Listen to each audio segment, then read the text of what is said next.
Alrighty then. Daf Mem Zayin Amud Aleph, a third of the way down. Ve'amarava, right? When an ox gores a cow, pregnant cow.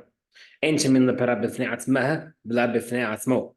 We don't do the value of the cow by itself and the baby by itself in order to see how much damage was damaged. Ela shemin leblad al gab para. Rather, we assess the value of the baby that was with the cow. Yani how much the cow was worth when it was pregnant. If you don't say this, you'll find that you are basically hurting the damager by charging him a lot more. Meaning, let's say a pregnant cow is worth $500 and a regular cow is worth $300 and a baby cow is worth $200. You're charging this guy double because the baby was born as a separate entity versus a pregnant cow, which would be somewhere in the middle. Where it says, so you'll find regarding someone who someone who cuts off his friend's Ibed's hand. Also, you find someone who damages someone else's field, which means we don't check how much.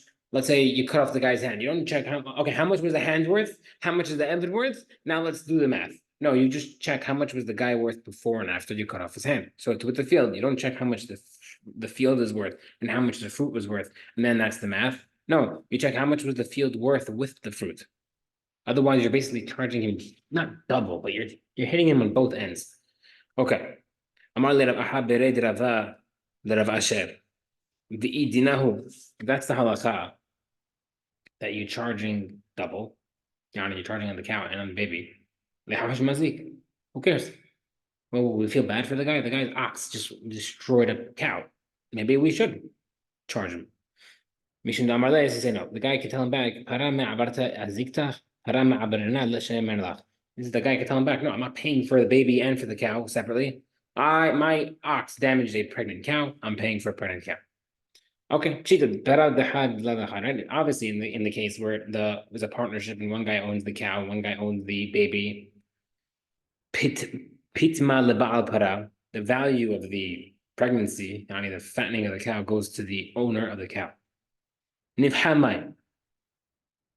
How about the value of the loss of that value? Who does it go to? Meaning, does it go? Let's say the baby was born, etc. The fetus is out now. Who gets that difference in payment now that the fact that it's not a pregnant cow anymore? Meaning, so you have a cow, right? They used to go by the sizes of the cow. You have a small cow, medium cow, wahash cow. So you had a wahash cow because it was pregnant. Now it's not wahash anymore. So who loses that value? He says the cow owner gets it. You split it. You split that compensation. Okay, no Mishnah. If a potter, a guy who makes jugs, for example, brings his jugs into someone else's property, and that guy's animal broke it. Patur. The guy does not have to reimburse you. What are you doing bringing your stuff to someone else's property? The animal itself was damaged by walking through the pots, tripped on it, for example. The guy who put the jugs there is chayav. But if he brought it with permission, the owner of the courtyard is chayav because it was supposed to be there. Additionally, someone brought his fruits into someone else's courtyard, and that guy's animal ate it. Patur, not my fault to put your stuff in my property. The animal got damaged by walking on next to it by the fruits. The fruit is owner also chayav. But if you put it with permission, the owner of the courtyard is chayav, just like the previous case. Another case. If someone brought his ox into someone else's courtyard, without permission, and it gored the homeowner's ox, or the homeowner's dog bit it, patur, the guy is patur. Right? Because no business of you putting your stuff in my property. Beware of my animals. If the ox gored the trespassing ox, gored the homeowner's ox, hayav. Trespassing ox, hayav, owner. Nafal if let's say the ox that was trespassing fell into the homeowner's well and it ruined the water, hayav, trespassers hayav. If the homeowner's father or son was in the well at the time and was killed because the ox fell inside. Meshalem the kofar to be kofar for the death. The mechlis bereshut, but with permission, Baal Hayav, the owner of the courtyard is Hayav for any damages that may have happened. Biomer, Bekulan, Eno Hayav. In all these cases, the homeowner is never Hayav until he says that I'm not only you could put it in my property, but I'll take responsibility for the damages. All right, he can't just say, okay, it's so according to him that if you just say, okay, you can put your stuff in my property, that does not mean I'm taking care of it. If something happens, it's not my problem. Maybe he holds that until the guy says, put in my property, I'll take care of it. I'll be responsible. And then he'll be responsible. Okay, Tamas sounds like the reason why the owner of the jugs, for example, is chayav to pay for his damage that his pots did to the animal is was without permission. With permission, the owner of the pots is not chayav for damage that the animal happened that was living there. We don't say that just because right? Just because we don't say that just because I gave you permission to put your stuff in my property does not mean I'm giving you does not mean I'm taking responsibility over it. Mani who's according to Rabbi says called bistama, any object that's placed somewhere without the specification, yani okay, you can put it there. That just means la kabel intruta. That means that I'm not taking responsibility for it. Now the problem with that is emasefa imechriz b'shud ba'al chaser hayav atan rabanan damri. The second part of that writes out the inference. The second part that says that if he brought his pots into the courtyard with permission and they're broken, the owner is chayav. Which sounds like the opposite. That if you would bring it with permission, permission means also responsibility. So how do we learn in the Mishnah's cases? It sounds like the way you read each case, the way you read the case, each inference, each implication sounds like either Rabbi or Chachamim. The two additionally, Rabbi Omer b'kulan eino chayav ad shekibela ba'al bayit l'shmor reisha v'sefer Rabbi u'mitziyata Rabbanan. We can't say that Rabbi is the beginning because Rabbi is the end. Literally, the last opinion was Rabbi. So what? The first and last case is Rabbi, and the middle case is Chachamim. How does that make sense? Gemara says, "Mar Zera Tavra." We have a problem. The Mishnah has a problem. It's very problematic. Rather, whoever taught this halacha, meaning the first halacha and the second halacha, is against Rabbi, and then it ends off with Rabbi. Avamar doesn't answer. Kula Rabbanan he's according to Chachamim. Ubershut, in the case where you had permission to put it there, Shmirat Kiderot Kiba La Baal Chazer. Yeah, I'll watch your item, and therefore if it gets damaged, I'll pay for it. Even if it broke in the wind, right? I have to, therefore, according to him, if I let you put it there, it means you can put it there and I'll watch it, no matter what happens to it. And comes to be at the end says no. If you just say you could put it there, there's no responsibility being taken unless he specifies it. Right? It's a good question. If I tell you, you could put your car in my driveway, I don't know. Is anyone taking responsibility for your car, or I'm just doing you a favor? That would probably be the equivalent. So if my son hits your car with his scooter, the question. Okay. Next part of the Mishnah. If someone brought his fruit into the homeowner's courtyard without permission, Amara, lo shanu ela shahulukabah. The only time where the owner of the fruit is chayav if the animal slipped is with the animal slipped. Aval achla, but if it ate too much and died, right? Let's say I put a ton of strawberries and then the animal ate too much and it died. Patur, my time animals shouldn't have eaten it. Gemara says, Amar Shashat, Amina kinayem v'shachiv Rav, Amar lahashma'ata. He says, Rav must have fallen asleep while he was saying his halacha. All right, he says it can't be. He said it outright. He must have dozed off. Tanya, as the Brita says, if someone puts poison in front of his friend's animal and it dies, if you put chocolate in front of a dog, patur you're patur from paying in bedin. Some will make you chayav. Some amavet too. That only time you're chayav if you're put poison in front of the animal. You're patur midin adam. Because the animal doesn't usually eat poison. But if you put too much fruit, where it'll eat whatever it sees. You should be chayav even according to court. But you could say that it shouldn't have eaten right? How come that's svara that it shouldn't have eaten it doesn't apply, right? So, meaning like I know if you've had a fish, the fish eats like one pebble a day, but if you put 50, it will eat all 50, and it will probably die.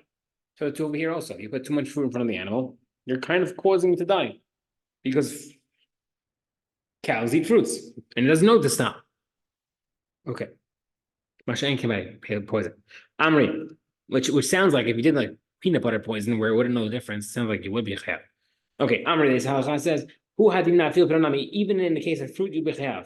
Patur dedami also patur from court, sorry.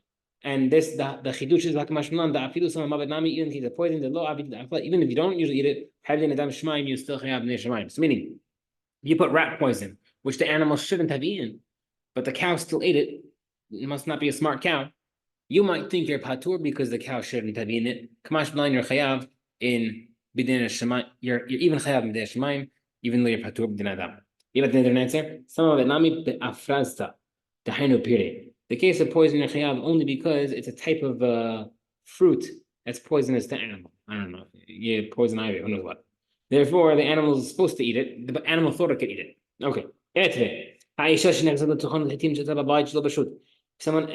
A woman entered her friend's property to grind her wheat without permission. And while the lady's grinding the wheat there, the animal started eating the wheat. Patur. But if the animal was damaged by the wheat, she's chayav.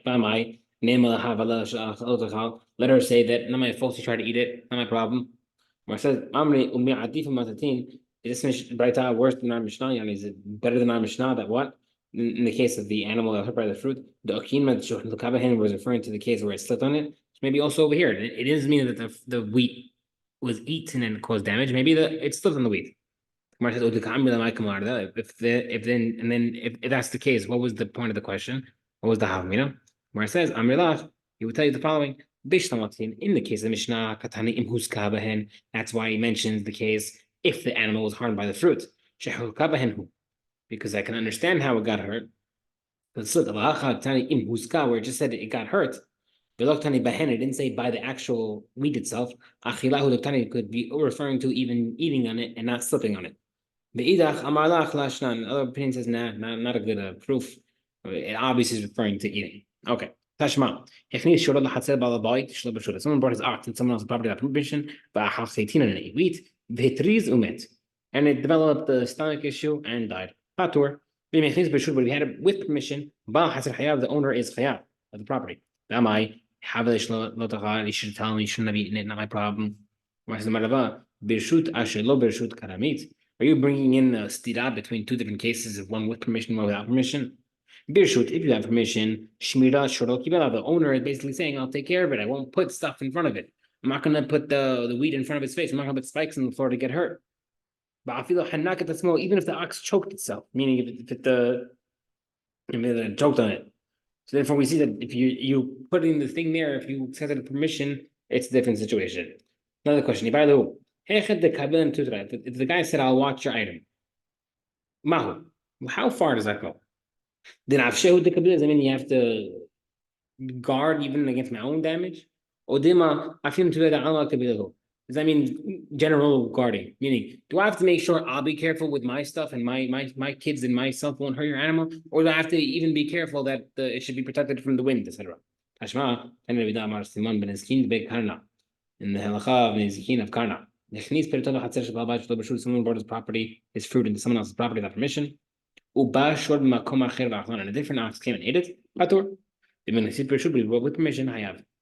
Man patur ma hayav. What's the mean? Who's patur? Who's hayav? Obviously, it's talking about patur bal chatzer. The owner of the property is patur. The hayav bal chatzer. The owner of the property. The owner of the property is patur when he ate the fruit, and the owner of the property is chayav when it.